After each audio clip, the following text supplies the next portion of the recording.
MMA, mertua menantu, Akur dong. Kita kedatangan duo dokter yang sangat luar biasa. Yang pertama dokter gigi, yang kedua spesialis bedah mulut. Ini Apa sangat itu ya? unik banget ini. Kita biasa tahu ya kalau bedah tulang gitu ya. Betul. Tapi kalau bedah mulut ini aneh banget. Mulut kita udah kebolong loh, mesti dibuka lagi.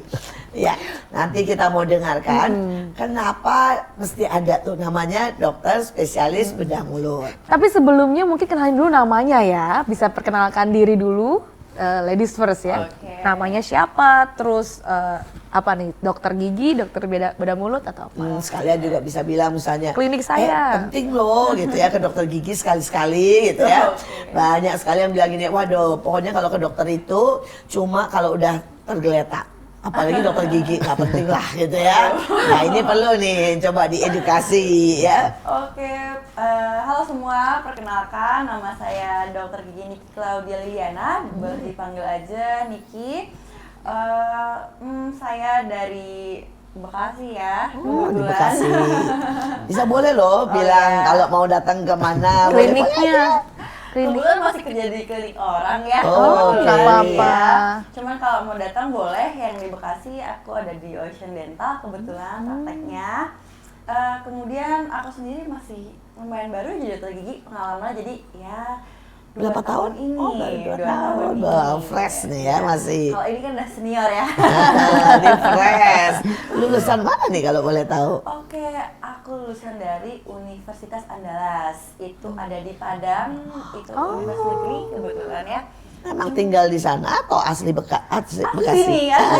Oh, asli Bekasi. Iya, cuma Asli. waktu tes kan ada namanya tes zaman itu namanya UNB. SBM, Apa tuh? PTN. Oh, Ya, zaman itu masih- ini masih. beda-beda. Mungkin ya. Iya, itu aku dapetnya di sana. Jauh juga ya. Kebetulan nyangkutnya ya. Jauh Tadi juga, nggak mau jadi jauh. dokter gigi. Oh. Iya, cuman kebetulan itu pilihan terakhir, malah nyangkut pengennya di dokter umum tadinya. Cuman tidak menyesali sih pilihan ini, alhamdulillah. Oke, pasti berarti nanti bisa cerita-cerita Kenapa ya. nih Apa bisa sih beralih? untungnya? Dan kenapa nggak nyesel? Harusnya kan nyesel ya karena nggak dapat yang umum.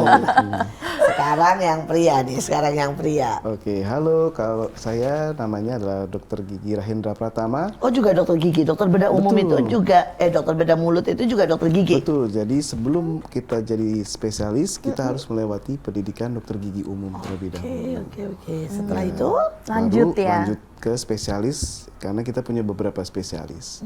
Itu macam-macam. oh ya, apa aja nih? Boleh cerita Aku sedikit? juga baru tahu. Mungkin yang orang awam Nggak tahu tahu. behel. Nah, Oh, itu iya, iya, ada iya. spesialis ortodonti. Terus kalau yang hubungannya sama menyelamatkan gigi, nah itu konservasi. Oh, beda-beda ya. Ya. Jadi kalau yang itu menyelamatkan, kalau udah nggak bisa diselamatkan, larinya ke saya, ke bedah buat mulut. dibuang. Iya, buat Berarti diambil. dari sini nggak bisa diselamatkan ke sini, Iya. gitu ya. Refer ya dok, gitu. Saya dioper-oper sih, Pak. Gitu. Jadi ada lagi yang berhubungan sama gigi palsu. Nah itu ada spesialisnya lagi. Jadi lumayan banyak. Terus sekarang ada juga yang tentang radiologinya juga ada khusus spesialis. Apa itu dok, radiologi itu? Jadi kalau ronsen, nah itu adalah radiologi. Nah itu ada spesialisnya gitu sendiri. ya? Iya, dia melihat kan kalau mata itu hanya melihat yang terlihat. Misalkan kalau gigi ya luarnya aja. Nah radiologi Sekarang itu gigi, melihat yang nggak terlihat mata. Gitu. Jadi Akarnya, dengan alat ya di tulangnya, dalamnya, sarafnya seperti itu. Luar biasa nih, luar Ini baru biasa. gigi ya, ini baru gigi ya. Iya betul. Oke. Sekarang pertanyaan nih yang pertama nih ya, ini kan buat ibu-ibu, buat semua adik-adik, karena yang lihat kita itu banyaknya emak-emak ya, tapi juga anak-anak sekolah gitu ya, yang lagi cari nih buat masa depan dan sebagainya. Nah, pertanyaannya adalah prospeknya atau keuntungannya apa sih gitu ya buat sekolah, sekali lagi dokter gigi ataupun bedah mulut ya. Oke. Nih kan orang bilang kalau nggak dapat duit terus modalnya gede ya, terus nanti kemudian ujungnya nggak dapat duit banyak, oh enggak gitu ya. Nah sekarang nih gimana nih, untungnya apa nih? Oke. Jamalnya di sekolah. Oh yang sekolah. Duluan sekolah. Yang sekolahnya lama ya, yang sekolahnya lama. Ini dokter umum dulu baru masuk gigi gitu ya? Iya betul. Jadi dokter total gigi sekolah umum. berapa lama nih? Dokter gigi umum itu sekitar 5,5 sampai 6 tahun. Nah, Kenapa spesialis nggak boleh 4 tahun itu kenapa? memang kurikulumnya seperti itu. Jadi untuk panjang menjadi banget ya? dokter gigi umum Termasuk pun, magang, termasuk ya, Di luar magang.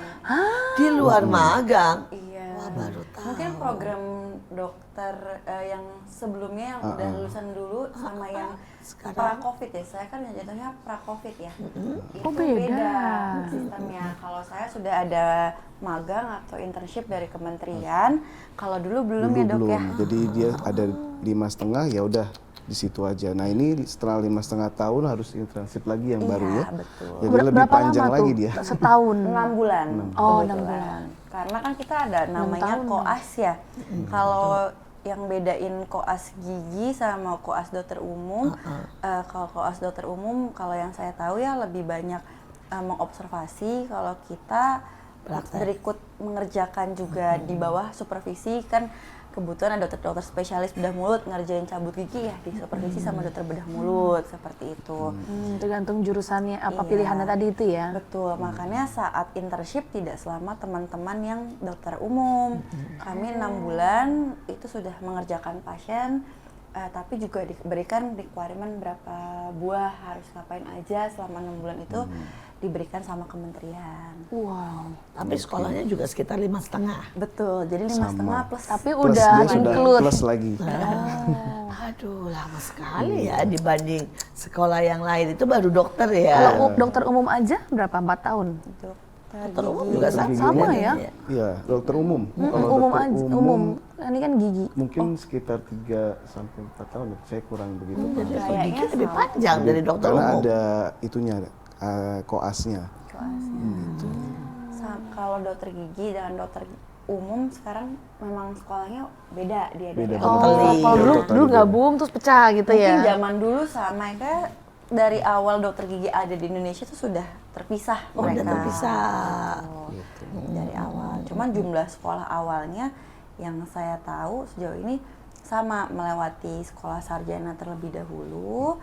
Setelah sarjana masuk ke sekolah profesi, di mana itu yang kita ngelakuin yang namanya koas itu ya. Yang di bawah Ya, supervisi jadi 5,5 dokter. tahun itu dibagi menjadi sarjananya dulu, baru setelah itu profesinya. Oke. Jadi walaupun dokter umum dan dokter gigi sama. Jadi ada sarjananya dulu, baru profesinya. Terus tambah lagi dokter bedah mulut. Ya, misalkan berminat nih untuk Iya. mendalami, nah mereka bisa melanjutkan ke spesialis. Itu berapa tahun lagi? Kalau saya 4 tahun, jadi ada yang 3,5. Aduh. Jadi total Sekolahnya 10 tahun. Kurang lebih hampir 10 tahun. Sedangkan di tempat lain, nih S2 cuma 6 tahun ya kali? Cuma S2 5 tahun. 1,5. Iya, S1 pun 3 tahun. 3 cepet. tahun. Nah itu makanya itu ada pengalaman unik. Misalkan kalau teman-teman kita nih, wah teman-teman kita udah pada kerja, udah pada menghasilkan uang, misalkan udah kita masih sekolah terus. Tapi kenapa ambil jalur itu? Kan lama, panjang gitu. Emang suka Itu sekolah kah? pertanyaan menarik tuh. Nah dulu itu saya mau jadi dokter, awalnya tuh saya nggak suka kerja kantoran. Jadi pengennya saya mengatur diri saya sendiri gitu. Oh, jadi Dulu pilih dokter karena itu. Ya, bayangan saya di SMA gitu kan, kalau dokter enak nih kalau mau kerja ya praktek, kalau enggak ya udah nggak usah praktek dulu gitu. Jadi itu insight saya pertama kali tentang dokter. Baru setelah itu ya Ternyata lebih sibuk ya. Ternyata ya gitu sama aja. Panjang yang harus dilewatin. Terus kalau dokter Niki, jadi apa yang memotivasi walaupun tahunnya Tadi panjang? katanya nggak mau tadinya. Iya, tadinya pilihannya itu. Sebenarnya pilihannya adalah dokter umum karena kebetulan melihat kebetulan saya anak pertama ya, jadi melihat kakak-kakak sepupu saya yang dokter umum gitu sekolahnya, oh ya seru banget ya, pikiran saya dulu namanya juga anak sekolah ya, nggak tahu gitu. Terus tes lah, tapi ternyata nyangkutnya di dokter gigi, sempat ada kekecewaan gitu. Padahal ya bedanya sebenarnya beda tipis ya, ngapain kecewa. Tapi setelah dijalanin ternyata sangat suka dunianya gitu, karena memang dokter gigi itu dia dua, ilmu pengetahuan disertai juga art gitu. Tangannya juga harus lihai gitu. Semacam ya kayak MUA gitu kan, melukis muka kalau kita melukis gigi gitu. Wah, ini cara pandang yang berbeda nih ya. Luar biasa, luar biasa. Oke. Jadi kalau nih banyak yang emak-emak, banyak yang adik-adik SMA nanya ya. Kalian menganjurkan nggak masuk ke sekolah dokter atau apalagi sampai mengambil spesialis ya? Ataukah bilang ini, aduh udah jangan deh jangan gitu ya, capek banget gitu ya. Kayak saya kebetulan ngambilnya arsitek ya. Buat saya ngambil arsitek S2 tuh worth it gitu. Cuma 5 tahun, kerjanya oke, spesialisnya banyak, duitnya juga lumayan gitu kan. Tapi kalau dokter nih gimana nih gitu ya? Oke, kalau misalkan dari saya pribadi, kalau dulu memang kalau mau dokter itu dia harus ada panggilan dari hati dulu. Jadi kita kadang nggak berpikir kalau segala sesuatunya dengan uang. Jadi dulu saya juga kenapa saya pilih bedah mulut, karena bedah mulut itu adalah satu-satunya spesialis di kedokteran gigi yang dia bisa dikatakan bedah, dokter bedah. Nah berarti ketika berhubungan dengan bedah itu akan lebih bersinggungan dengan menyelamatkan pasien, terus mengubah hidup pasien tanda kutip.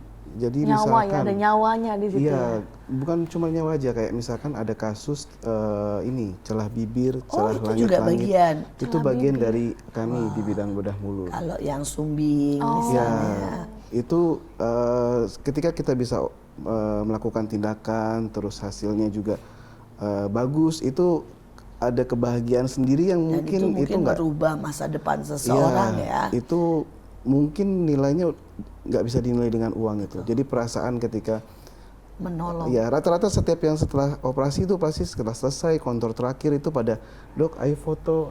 Nah itu tuh ini saya aja masih Merinding ya. Karena ya mungkin dia mau menceritakan ke anaknya nanti ketika besar kalau oh ini dulu yang operasi bibir saya, karena kan ya namanya celah bibir pasti Masalah. iya orang tuanya pun awalnya pasti juga ada sedikit down. Nah itu di situ peran kita. Kalau penanganan kasus celah bibir itu harus melibatkan orang tua. Saya selalu bilang orang tuanya harus terima dulu anaknya keadaannya, karena kita operasi sebagus apapun, tapi kalau di rumah nggak ada support dari orang tua, nggak bantu untuk bersihin, itu akan sia-sia. Wah, Nah, ini jadi sebuah cerita lain lagi nih ya, keren sekali. iya, jadi Iya. itu kadang bertemu dengan gitu itu jadi kebahagiaan sendiri ya. Awalnya yang misalkan orang tuanya tuh depresi, malu, terus pernah waktu itu terus neneknya yang berusaha untuk ayo kita lakukan perawatan ini, terus tapi saya coba ubah cara pandangnya kalau ini tuh bisa loh dikoreksi gitu, tapi butuh kerjasama. Nah dari yang tadinya depresi, ogah-ogahan, sampai akhirnya dia niat untuk menjalani dengan serius perawatannya, hasilnya bagus.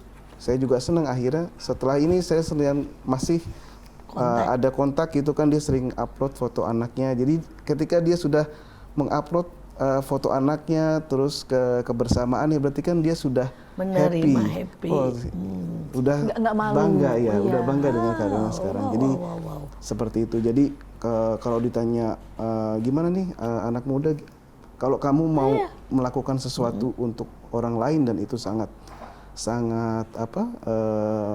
besar manfaatnya, jadi dokter itu tidak sia-sia.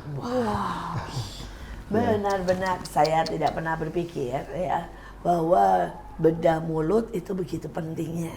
Ternyata sangat banyak ya yang mungkin lahir sumbing Celah atau bibir. apa Langit-langit itu juga ada. dengan beda-beda lagi ya. Masalah ada apa lagi nih dok? Ya biasanya cumbing di bibir, di langit-langit, atau yang dia punya kelainan wajah karena genetik. Oh itu juga banyak Itu ya. juga masuk ke ini ya, bedah mulut wilayah ya. bedah mulut kita juga. Wow, itu akan merubah masa depan, cara pandang, nasib, ya. Kemudian juga mungkin bahkan merubah cara Percaya dia dirinya melihat dia, sendiri iya. ya. Wow, itu luar biasa sekali nih. Sebuah pelayanan atau sebuah pekerjaan yang tidak pernah bisa kita bayangkan dampaknya. Karena dampaknya tidak selesai 1-2 tahun ya, tapi seumur hidup ya, seumur hidup. Bahkan mungkin sampai keturunan dan keluarganya berdampak dengan sangat luar biasa. Jangan pernah menyerah. Walaupun jadi dokter itu ternyata panjang dan harganya mahal ya. Pengorbanannya banyak ya. Dari tekad, hati, semuanya. Tapi itu akan menjadi berkat buat banyak orang. Tapi kita mau nanya lagi juga nih ya ke dokter Niki. Tadi kan dokter Rajendra, manggilnya apa nih ya? Oh iya, Tama saya biasa. Oh, dokter Tama. Belakangnya Pratama ya. Ya gampang ya kalau dokter Tama ya. Raj kok kayak di film India ya. Sekarang kita balik lagi ke dokter Niki ya. Tadi kan dokter Tama sudah sempat cerita ya kalau ternyata 10 tahun loh kuliahnya ya. Nah, kalau dokter Niki sendiri ada nggak waktu melayani sedang praktek gitu, ada nggak kesan-kesan yang membekas banget nih? Ternyata misalkan dia kenapa, terus lewatin perawatan, akhirnya ternyata membekas sangat dalam ke pasien dan juga ke dokternya ternyata gitu. Kalau saya sendiri karena kuliahnya di luar Pulau Jawa, di luar Pulau Jawa, jadi banyak banget point of view yang baru yang dibukakan buat mata saya ini kayak begini ya ternyata setiap daerah itu mempunyai ciri-ciri yang berbeda seperti itu.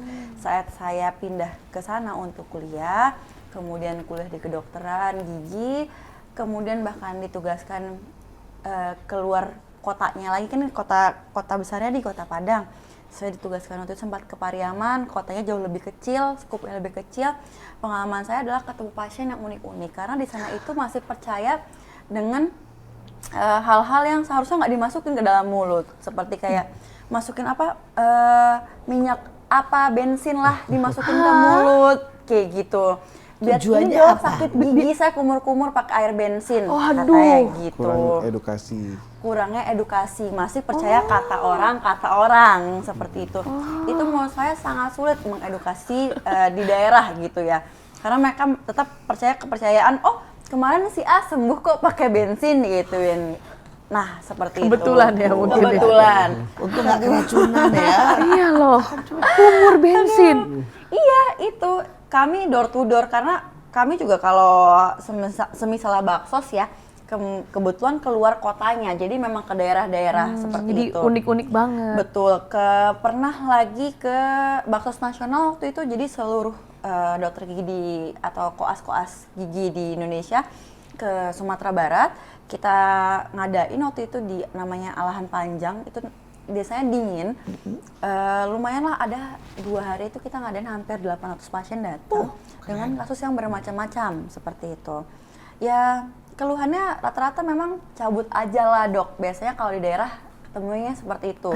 Membandingkan dengan sekarang saya praktek, itu lebih banyak pengennya ditambel, jangan dicabut. Iya, jangan dicabut, kalau bisa kan dipertahankan ya dok ya. Betul. Di sana cabut aja lah dok, itulah kita susahnya mengedukasi di bagian situ tuh sulit sekali. Kemudian setelah saya nyoba istilahnya tugas di Sumatera Barat, saya kebetulan waktu internship atau magang dapetnya kelemparnya ke daerah di Sumatera Utara, di Tebing Tinggi namanya. Iya, di Tebing Tinggi, 2 jam dari kota Medan lah istilahnya gitu. Di sana lebih unik lagi kayak gitu. Uniknya apa? Uniknya adalah nyabut gigi orang Sumatera Utara sulit. Akarnya mekar-mekar karena mereka kan di sana konsumsinya real food ya. Iya. Jadi akarnya memang kalau saya pengalaman itu bagus atau enggak? Akarnya kuat.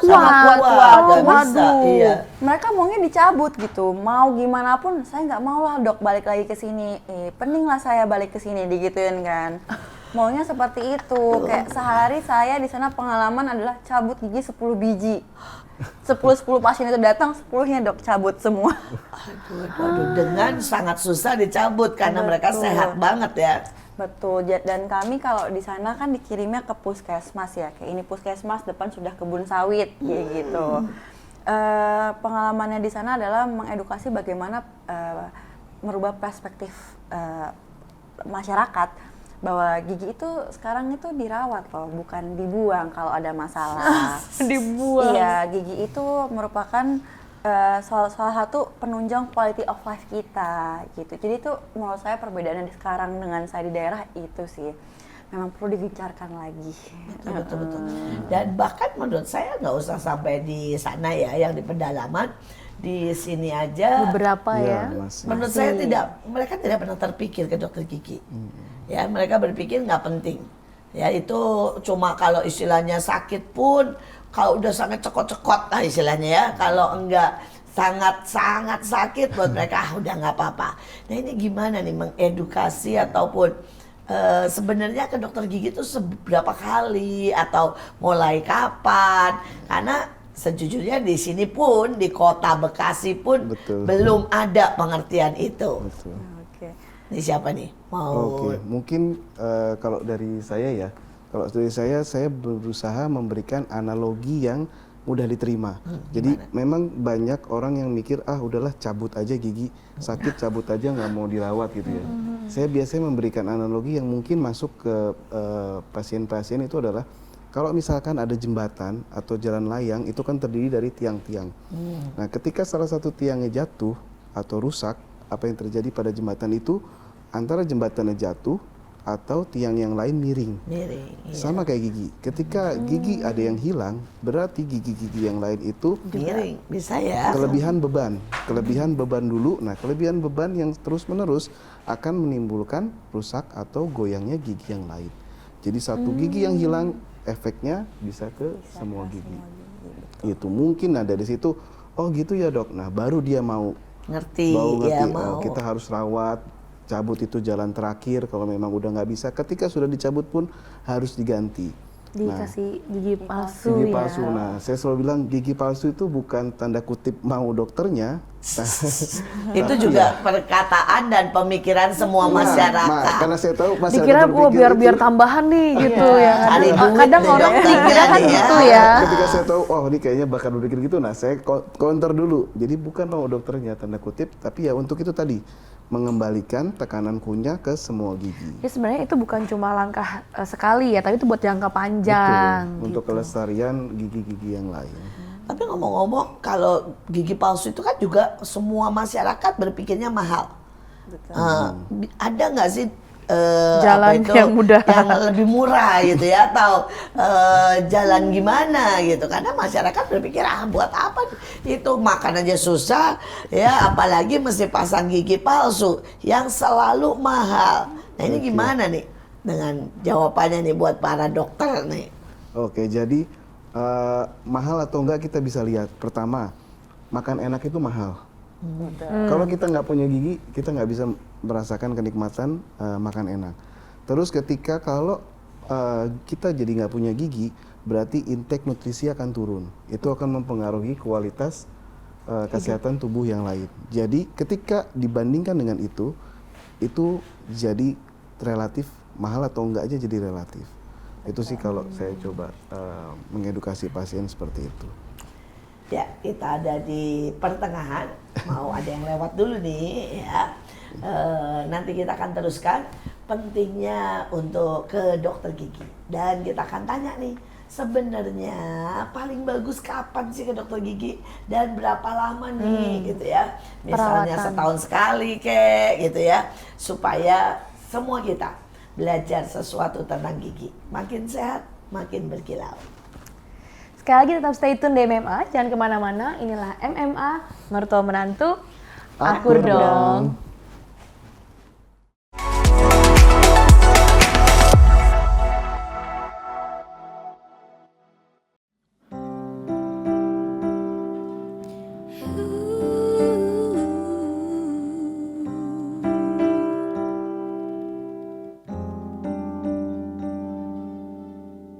Dialog dini hari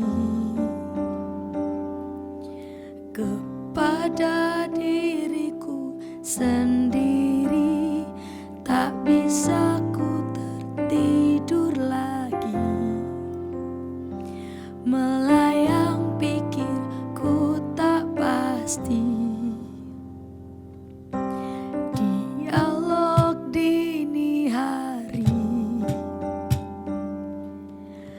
rasa gelisah mengiringi, berharap ada yang mengerti, berharap kau ada di sini.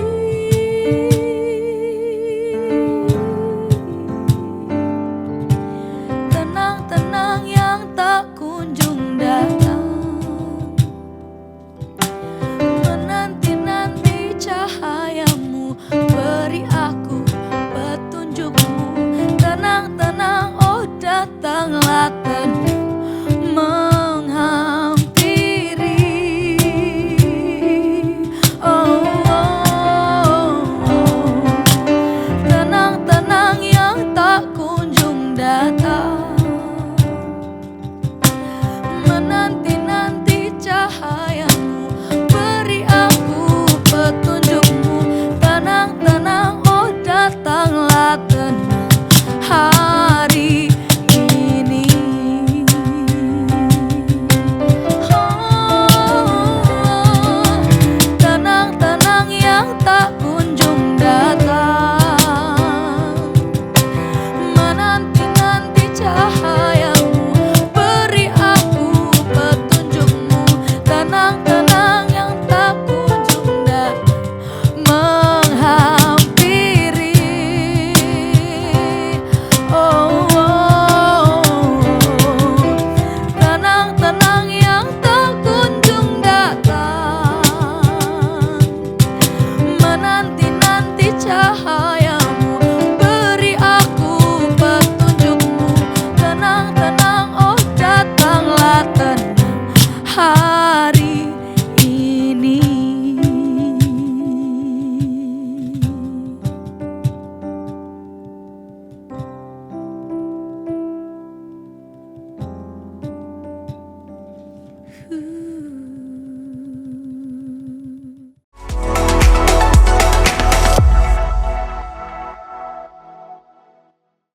Kembali lagi di MMA, mertua menantu.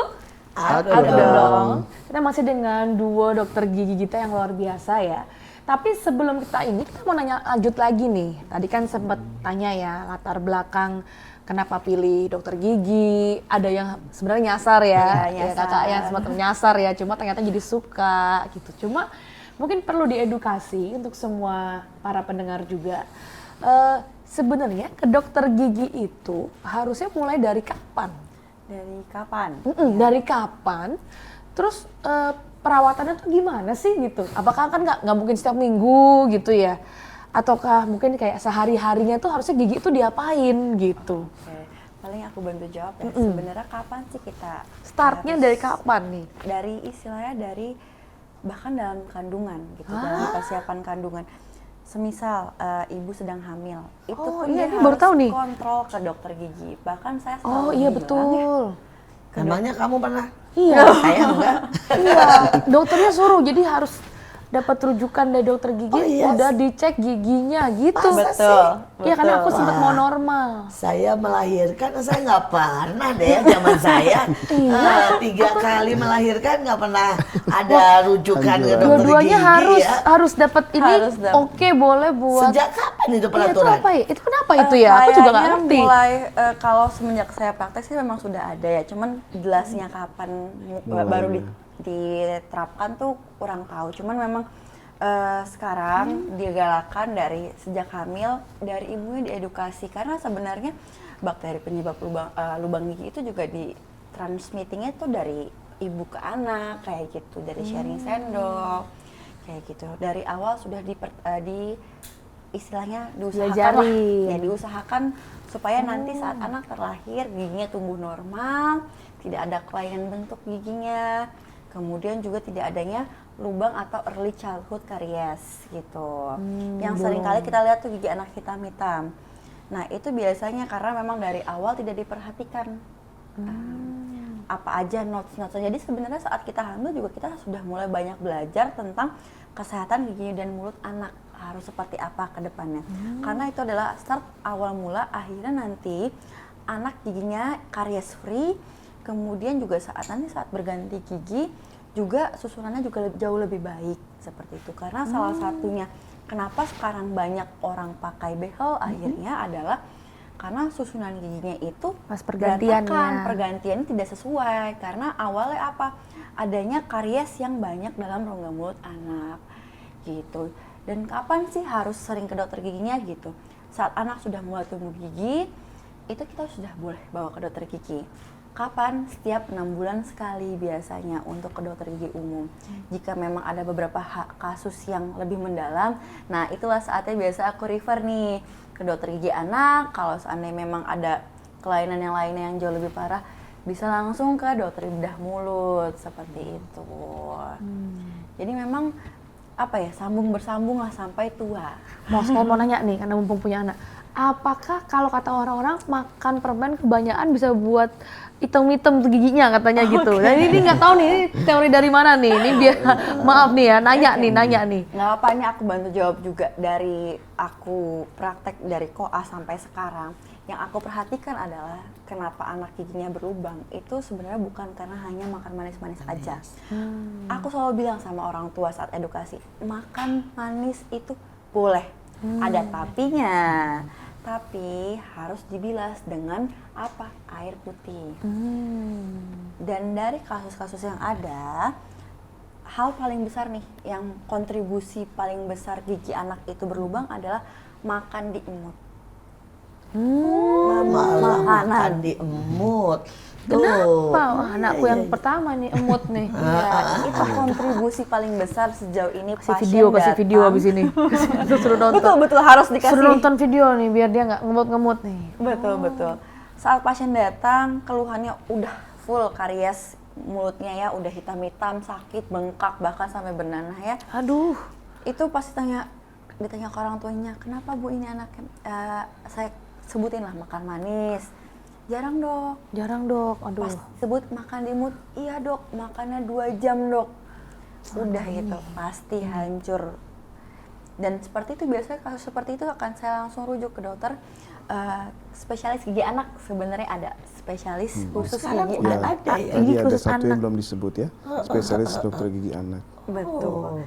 Wah, sekarang nih sesuatu Hebat yang ya. banyak yang maju Indonesia ya. nih hebat nih. Iya, betul. Itu kalau sudah memang rampan keseluruhannya, kita arahkan ke sana. Jadi memang kalau di emut itu akhirnya kan makanan terlalu lama ya di rongga mulut. Akhirnya berubahlah kondisi rongga mulut yang tadinya harusnya tidak di bawah pH 5,5 turun di bawah pH 5,5. Di saat pH 5,5 tersebut di bawah tersebut ya, itu nanti rongga mulut akan jadi asam sekali.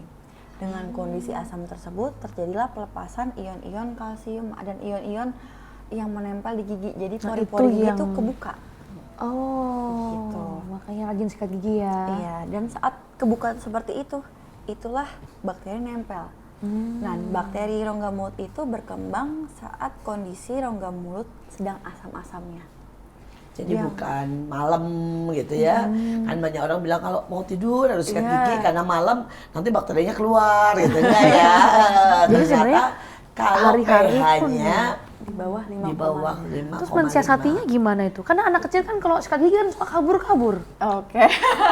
Jadi makanya Itu mesti PR tadi juga dibilang ya. dibilas Minum sama air air aja. putih. Betul.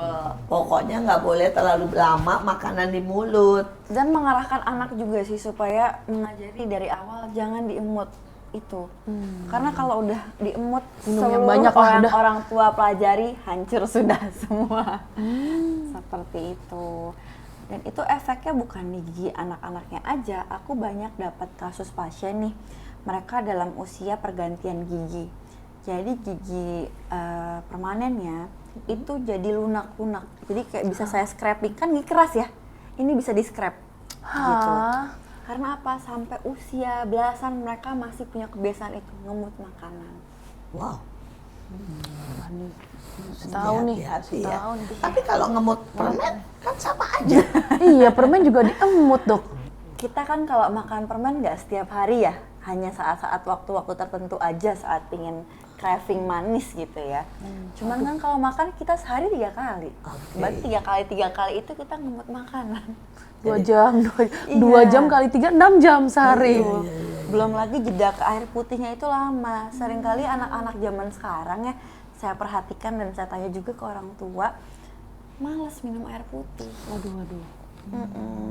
Padahal air putih itu membantu menstabilkan pH rongga mulut selain ludah ya, karena ludah sendiri atau kita bilang saliva punya kemampuan buffering atau menseimbangkan pH.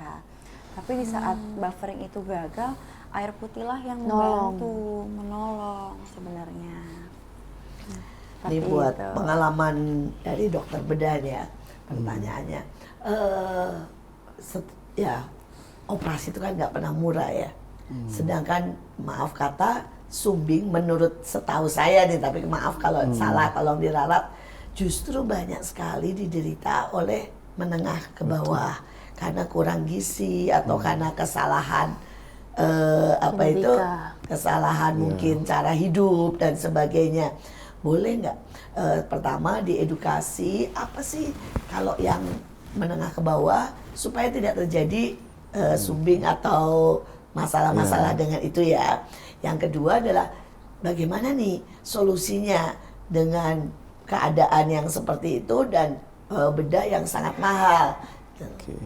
Oke, jadi mungkin saya bisa edukasi dulu kemungkinan penyebab-penyebab terjadinya celah. Iya, betul. Jadi mungkin memang anggapannya atau banyak terjadi di menengah bawah. Betul, itu benar atau salah? Sebenarnya kurang tepat ya, karena biasanya pasien-pasien yang anaknya punya celah bibir itu dari 5 pertanyaan itu dia kena salah satu. Yang pertama dia itu mengalami trauma pada masa kehamilan, terutama pada masa pembentukan bibir dan langit-langit itu di minggu ke-4 sampai ke-10 kehamilan. Itu misalkan jatuh atau apalah ya, pokoknya terkena trauma di janinnya. Nah misalkan saya tanya itu, oh dok saya nggak pernah jatuh. Oke, berarti itu bukan. lewat. Terus yang kedua adalah konsumsi obat-obatan yang di luar dokter, obgyn kandungan berikan. Misalnya nih ya, supaya kita tahu nih, supaya biar mereka semuanya juga tahu ya. Yang bahayanya apa nih, obat apa nih misalnya nih? Sebenarnya itu adalah salah satu obat yang reaksi alergi, kita nggak tahu nih apakah dia itu bereaksi pada janinnya atau enggak. Reaksi alergi itu yang bisa juga memicu Alergi ya. karena obat-obat tan sendiri bagi ibu hamil tuh benar-benar harus sesuai indikasinya. Jadi dia punya kategori obat yang kategorinya tuh ada A, B, C, D gitu. Jadi untuk obat di ibu hamil kita harus benar-benar konsultasi sama dokter kandungan.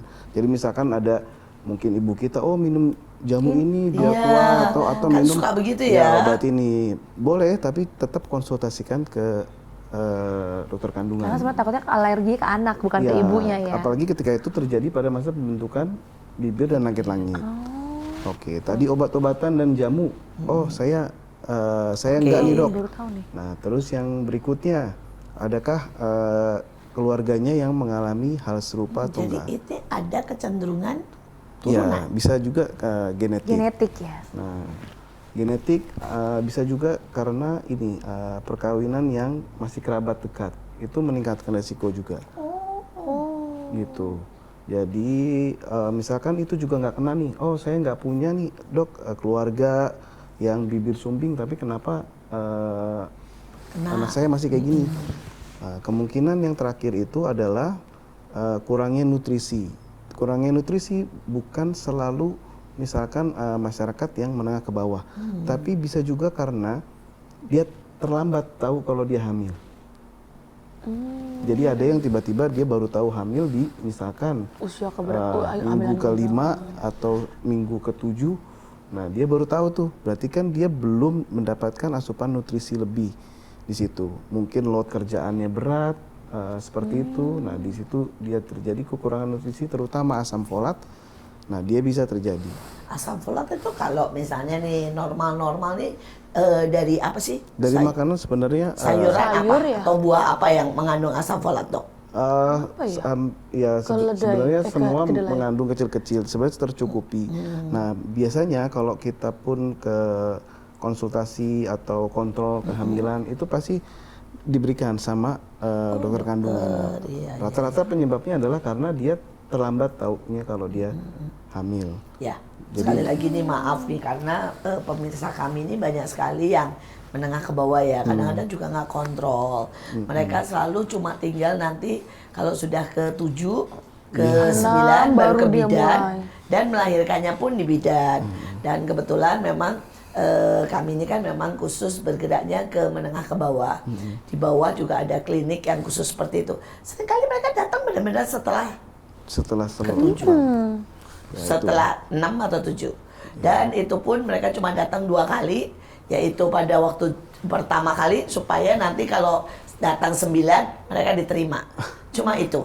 Dan jadi di kami juga memang menerima tapi bidan ya, bukan sesar dan sebagainya ya yang normal. Dan saya ya itu bagaimana nih mengedukasi karena masyarakat nggak nongol. Jadi sampai ke 7 tuh habis dibilang nggak mungkin nongol mereka.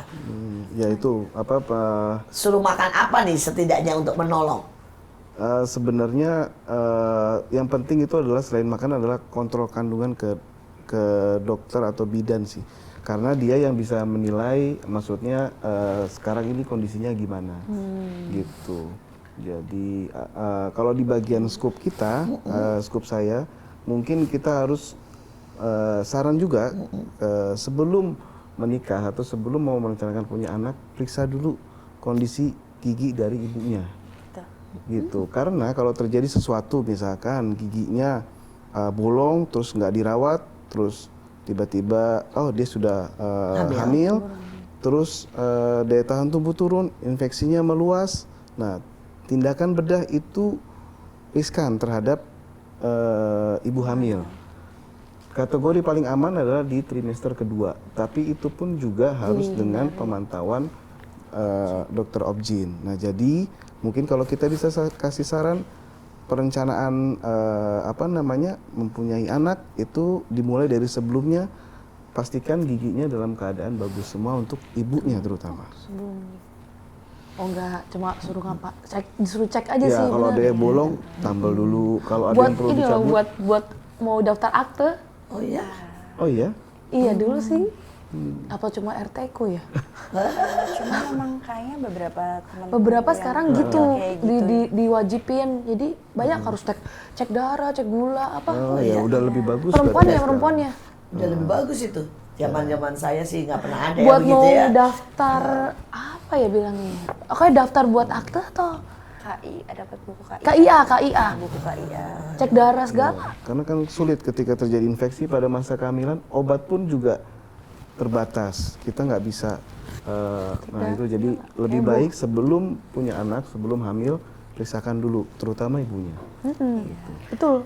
Kita mendekati daripada akhir pembicaraan kita cepat sekali ya, sudah mendekati ujung.